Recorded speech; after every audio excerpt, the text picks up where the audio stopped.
मगर सोनिया गांधी ने पलटी मार के और बना दिया मुख्यमंत्री हुड्डा जी को। अब हुड्डा जी का आप निकालो इतिहास। हुड्डा जी के नेतृत्व में 2009 में चुनाव लड़े, पहला चुनाव। पीछे मैं आपके गांव में आया, मैंने लाइब्रेरी की घोषणा की, और कितने दिन हो गए भाई उस बात को? 6 महीने हो गए। मैं हर्ष को, इसको भगते को रोज फोन कर ले, भाई वो कोई सरपंच साहब जमीन दे रहा है कि नहीं हमें। अब भाई सरपंच ही जमीन नहीं देगा तो मैं लाइब्रेरी कहां बनाऊंगा।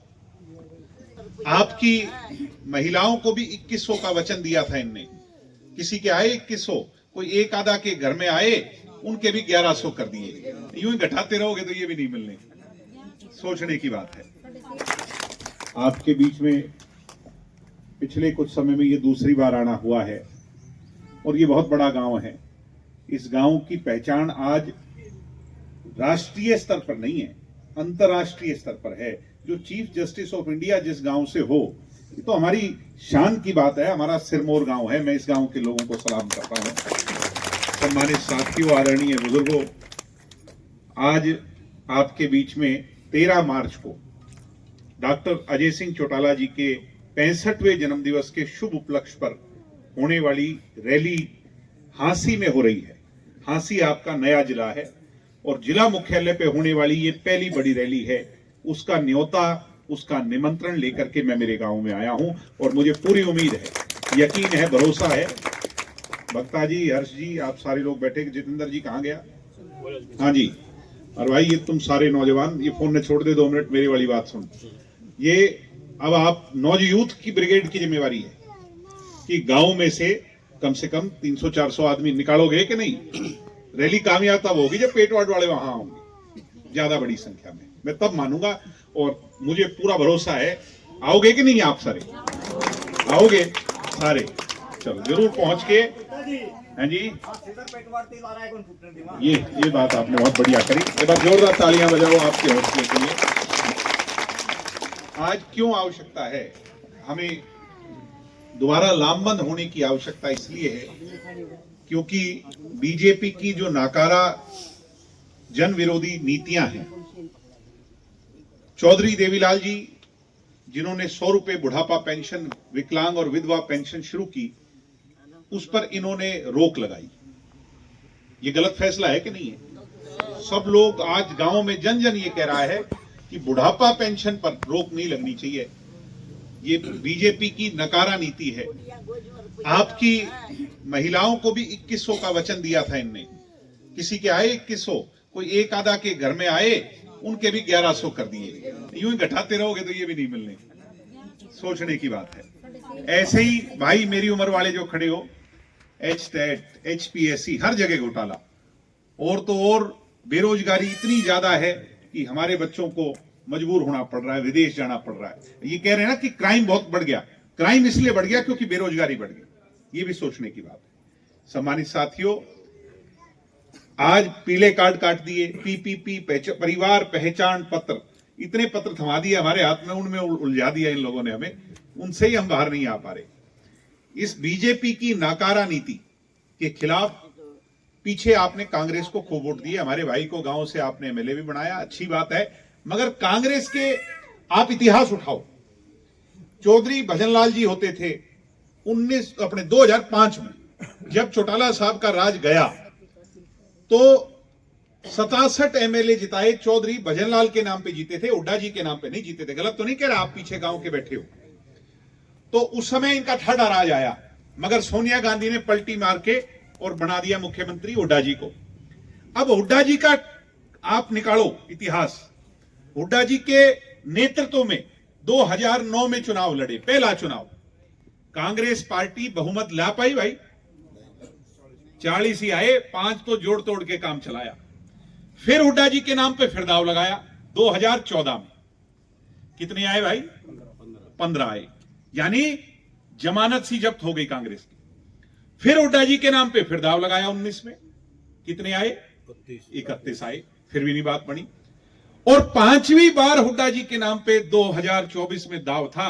अरे हुड्डा जी, ऐसी ठाडी लहर मारी होती 70 सीट आनी थी कि नहीं आनी थी? यानी लोग इनको पलकों पर बिठा रहे थे मगर फिर भी राज नहीं ले आ पाए, तो कोई ना कोई कमी तो होगी, कोई कमी तो है कि नहीं है। और आपने दुष्यंत का सिर्फ 10 सीट दे करके एक 6 महीने में शुरुआत करवाई थी, और ये कि नारनौद में हम वोट मांगा करते, ये कहते थे राज तो बनेगा थारा, अब की बार नहीं अगली बार बनेगा, ये कहते थे कि नहीं। और फिर भी कम सीटों पर भी आपका राज में हिस्सा दुष्यंत ने डलवाया कि नहीं डलवाया। हुड्डा जी से 4 बारी राज नहीं लाया गया, 5वीं बार ये अब मौका फिर दे लिया, इस बारी भी रह गए, और दुष्यंत को आपने कम दिया तो भी राज आपका आया। सोचने की बात है, आने वाले समय में 30 साल की राजनीति आगे का सोचो। तुमने आज का तय नहीं करना, मेरी उम्र वाले खड़े हो, अगले 30 साल का तय करना है। ये बच्चे किसके हरियाणा में पढ़ेंगे बढ़ेंगे, कौन इनकी नीति रीति बनाएगा, ऐसा नेता कौन है। बाकी सारे 2029 में रिटायर हो लेंगे। आने वाला नेता, हरियाणा की सोचने वाला नेता, प्रोग्रेस के रास्ते पे, डेवलपमेंट के रास्ते पे, बेरोजगारी को खत्म करने के रास्ते पे एक आदमी सोच सकता है, वो दुष्यंत चौटाला के सिवाय दूसरा आदमी नहीं है हरियाणा में, ये आज हमें मानना। इसलिए आप देख लो पीछे का उठा के, और हमारी तो सोच सदैव रही है किसान के खाते में डायरेक्ट पेमेंट दुष्यंत की देन, महिला पंचायतों में हिस्सा दुष्यंत की देन, बैकवर्ड को 8% हिस्सा दुष्यंत की देन, महिला को राशन डिपो चलाने का अधिकार दुष्यंत चौटाला की देन। अरे मेरे भाइयों, ये तो बस अड्डों से आगे नहीं सोचा करते, दुष्यंत ने हवाई अड्डों की सोची, दुष्यंत चौटाला की सोच है प्रोग्रेसिव सोच। तो आप ये मानो, हमारे मन में तो बहुत है नारनौंद हल्के के लिए कुछ कर गुजरने के लिए, मगर क्या करें, कलम ठाडी हो मगर स्याही कम हो, बात नहीं बनती। वो समय आएगा, क्योंकि आप ये देखो 2024 का जब चुनाव का रिजल्ट आया डॉक्टर साहब, लोग कहते थे कोई चाय पिलानी नहीं मिलेगा इनको जेजेपी वालों को, मगर दुष्यंत जी ने कभी परवाह नहीं की, चौधरी देवीलाल के रास्ते पे फिर निकल गए, आज लोग फिर प्यार दे रहे हैं। और पूरे प्रदेश में जितनी मेहनत जेजेपी कर रही है, नहीं तो 37 सीट वाले को उठाना चाहिए मुद्दा पेंशन का, और उठा रही है जेजेपी, जननायक जनता पार्टी। साथ ये आज के सोचने की बात है। 37 सीट वाले एसी के कमरों में ऐशो आराम कर रहे हैं, उनको कोई चिंता नहीं प्रदेश की, और जो शून्य पे हैं, जो संघर्ष के पथ पर हैं, वो चौधरी देवीलाल के असूलों पर चलकर लड़ाई लड़ रहे हैं जनता की। इसलिए आने वाला 29, कई बार मुझे लोग कहते हैं, ये भ्रमित करते हैं युवा साथियों, भ्रमित मत होना, कुछ लोग कहते हैं बनेगा तो मुख्यमंत्री, मगर अब की बार नहीं आगे बनेगा, नहीं। आप ये मछली की आंख और अर्जुन का तीर, जब आपने ठान ली तो रोकनिया कौन है कि नहीं। सही बात, जब आपके मन में ये तय हो गया तो निश्चय कर अपनी जीत। और मुझे पूरी उम्मीद है हम एक एक दिन, अगले 1000 दिन रह गए चुनाव के, 1000 दिन रह गए, 3.5 साल, 1000 दिन जेजेपी पार्टी का कार्यकर्ता सड़कों से परे नहीं जाएगा, जनमानस की लड़ाई लड़ेगा, और मुख्यमंत्री को सोने नहीं देगा। ये जो नायब सिंह सैनी है ना, गलत फैसले नहीं लेने देंगे हम इसको, इसकी कुर्सी को हिलाते रहेंगे, ये मेरा वादा और भरोसा। इसलिए 13 मार्च का दिन, डॉक्टर साहब का जन्मदिन, ये बहुत मौके की बात है।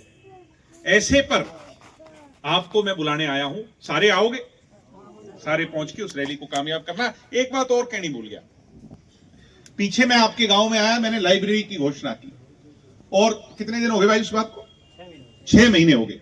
मैं हर्ष को, इसको भगते को रोज फोन कर ले, भाई वो कोई सरपंच साहब जमीन दे रहा है कि नहीं हमें। अब भाई सरपंच ही जमीन नहीं देगा तो मैं लाइब्रेरी कहां बनाऊंगा।